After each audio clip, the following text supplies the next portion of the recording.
ব্রহ্মপুত্র নদ-বিধৌত জামালপুর সদরের বিস্তীর্ণ চরাঞ্চল নিয়ে গঠিত জামালপুর-৫ আসনটি একসময় আওয়ামী লীগের ঘাঁটি হিসেবে পরিচিত ছিল। ৫ আগস্ট শেখ হাসিনা সরকারের পতনের পর দলটির নেতাকর্মীরা পলাতক রয়েছেন। এই আসনে সম্ভাব্য প্রার্থীদের তালিকায় আছেন বিএনপি থেকে আপন দুলাভাই ও শ্যালক ছাড়াও সংরক্ষিত আসনের সাবেক এক মহিলা এমপি। স্বাধীনতার পর ১৯৭৩ থেকে শুরু করে ২০০৮ সাল পর্যন্ত এ আসনে দুবার বিএনপি, ৫ বার আওয়ামী লীগ, একবার জাতীয় পার্টি বিজয় লাভ করেন।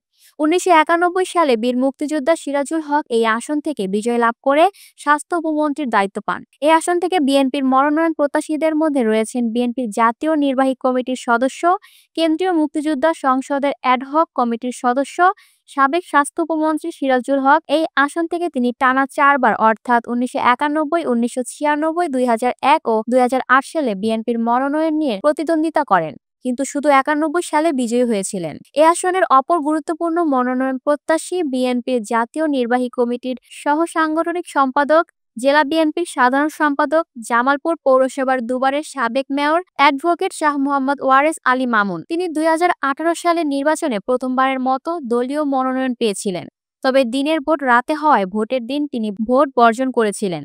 ২০০৮ সালের নির্বাচনের পর সংরক্ষিত আসনের সংসদ সদস্য ছিলেন ঢাকা বিশ্ববিদ্যালয়ের জাতীয়তাবাদী ছাত্রদলের নেত্রী নীলুফার চৌধুরী মনি। তিনি এই আসনে বিএনপির দলীয় মনোনয়ন প্রত্যাশী। বিভিন্ন টেলিভিশনের টকশোতে অংশগ্রহণ করে ব্যাপক পরিচিতি লাভ করেছেন তিনি। প্রায় তিনি জামালপুরের দলীয় বিভিন্ন কর্মসূচিতে উপস্থিত থেকে নেতাকর্মীদের তার পক্ষে টানার চেষ্টা করছেন। ভোটারদের সামনে নিজেকে তুলে ধরছেন, নানা প্রতিশ্রুতি দিচ্ছেন তিনি। সিরাজুল হক সমর্থক বিএনপির নেতাকর্মীরা মনে করেন, দীর্ঘদিন এই আসন থেকে তিনি নির্বাচন করায় দলের তৃণমূলের নেতাকর্মীদের সঙ্গে তার রয়েছে সুসম্পর্ক। আগামী জাতীয় সংসদ নির্বাচনকে কেন্দ্র করে তিনি বিভিন্ন কর্মসূচিতে অংশগ্রহণ করেছেন। বিএনপির অপর প্রার্থী সিরাজুল হকের আপন শ্যালক শাহ মোহাম্মদ ওয়ারেস আলী মামুন। তিনি আওয়ামী লীগ আমলেও জামালপুর পৌরসভার মেয়র নির্বাচন করে দলীয় এবং ব্যক্তিগত ইমেজকে কাজে লাগিয়ে মেয়র নির্বাচিত হয়ে সবাইকে তাক লাগিয়ে দেন। তার সমর্থক বিএনপির নেতাকর্মীরা মনে করেন, মামুন দীর্ঘ ১৫ বছর আওয়ামী লীগের শাসনামলে বিএনপির দুঃসময়ে নেতাকর্মীদের পাশে থেকে তাদের মনোবল শক্ত রেখেছেন। সাংগঠনিক তৎপরতা জোরদার করে রাজনৈতিক কর্মকাণ্ড পরিচালনা করেছেন। কর্মী ও ভোটারদের মধ্যে রয়েছে তার ব্যাপক গ্রহণযোগ্যতা। এই আসনে জামায়াতে ইসলামীর প্রার্থী কেন্দ্রীয় মজলিসের শুরা সদস্য ও জেলা জামায়াতের আমির মাওলানা মোহাম্মদ আব্দুস সাত্তার। দলীয় এক প্রার্থী হিসেবে তিনি গ্রামে গঞ্জে বিভিন্ন কর্মসূচিতে যোগদান করে দলীয় নেতাকর্মীদের ঐক্যবদ্ধ এবং ভোটারদের দৃষ্টি আকর্ষণ করছেন।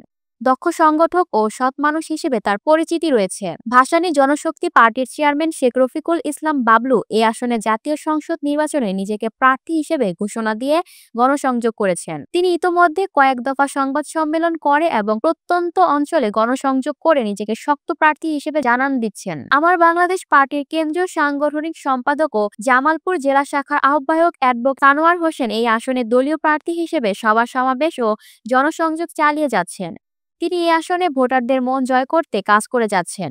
ইসলামী আন্দোলন বাংলাদেশের জামালপুর জেলা শাখার সভাপতি মুফতি মোস্তফা কামাল এই আসনে মনোনয়ন প্রত্যাশী। তিনিও গণসংযোগ করছেন। বাংলাদেশ কংগ্রেসের কেন্দ্রীয় নেতা ও জেলা শাখার সভাপতি আবু সায়েম মোহাম্মদ শাহাদাত উল করিম জামালপুর সদর আসন থেকে নিজেকে প্রার্থী ঘোষণা করে প্রচারণা চালাচ্ছেন। তিনি সামাজিক যোগাযোগ মাধ্যম সহ ব্যানার, পোস্টার লাগিয়ে নিজেকে আগামী জাতীয় সংসদ নির্বাচনের প্রার্থী হিসেবে জানান দিচ্ছেন। তবে এই আসনে রাজনৈতিকভাবে কোণঠাসা জাতীয় পার্টির নেই কোনো কর্মকাণ্ড।